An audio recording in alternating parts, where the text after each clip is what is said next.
إذن ابتداء من ليلة الأحد الاثنين وإلى غاية يوم الأربعاء بحول الله تتجدد الأجواء الماطرة ببلادنا نتيجة لتأثر بلادنا بمنخفض جوي جديد يعمل على تسرب كتل هوائية ممطرة ستهم خصوصا السهول الأطلسية الوسطى والشمالية امتدادا نحو المناطق الداخلية المناطق الشرقية وكذلك مرتفعات الأطلس.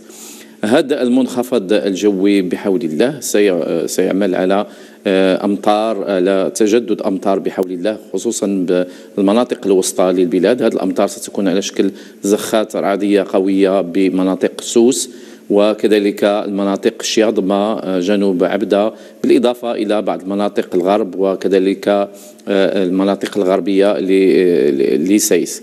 وكذلك ستهم الأمطار القوية خصوصا يوم الاثنين والثلاثاء كذلك المناطق الواجهة المتوسطية ومناطق الريف الممتدة تقريبا من تطوان إلى غاية مناطق الناظور. وسيكون كذلك هذا الاضطراب الجوي مرفوق بتساقطات ثلجية والتي ستهم مرتفعات الأطلس الكبير والمتوسط وكذلك قمم الريف في المناطق التي تتجاوز على العموم 1800 متر. هذا وكذلك الاضطراب الجوي سيكون مرفوق برياح والتي ستكون قوية خصوصا على طول الواجهة المتوسطية مناطق طنجة وكذلك حتى بعض المناطق الشرقية والجنوبية الشرقية مع انخفاض في درجات الحرارة يوم الاثنين والثلاثاء بحول الله.